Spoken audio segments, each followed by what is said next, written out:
ኢየሱስም አገልግሎቱን ሲጀምር ዕድሜው 30 ያህል ነበር። መንፈስ ቅዱስን ተሞልቶ ከዮርዳኖስ ተመለሰ። በመንፈስም በምድረ በዳ ተመርቶ 40 ቀን በዲያብሎስ ተፈተነ። በእነዚያ ቀኖች ምንም አልበላም ነበር።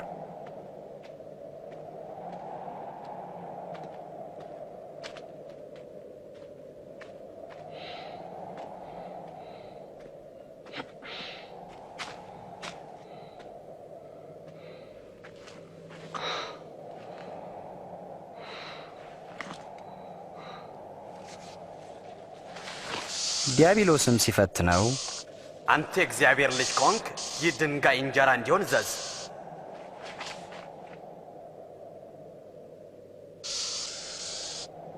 በመጽሐፍ ሰው በእግዚአብሔር ቃል እንጂ በእንጀራ ብቻ አይኖርም ተብሎ ተጽፏል።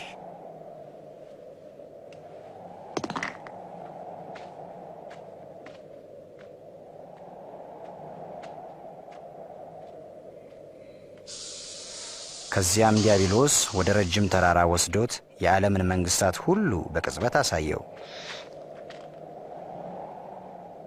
ይህ ሥልጣንና ክብር ለእኔ ተሰጥቷል፣ ለምወደው ለማንም ሰጠዋለሁ። አንተም ለእኔ ብትሰግድልኝ ይህ ሁሉ ለአንተ ይሆናል። መጽሐፍ ለእግዚአብሔር አምላክ ብቻ ስገድ፣ እርሱንም ብቻ አምልክ ይላል።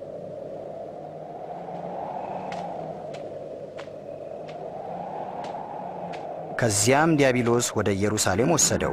በመቅደስም ጫፍ ላይ አቆመውና ይጠብቁት ዘንድ መላእክትን ስላንተ ያዝልሃል፣ እግርህም በድንጋይ ከቶ እንዳይሰናከል በእጃቸው ያነሱሃል ተብሎ ተጽፏልና።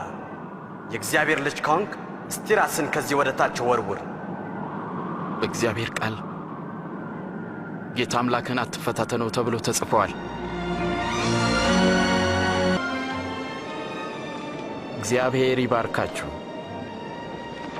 ሥልጣን ሁሉ በሰማይና በምድር ተሰጠኝ።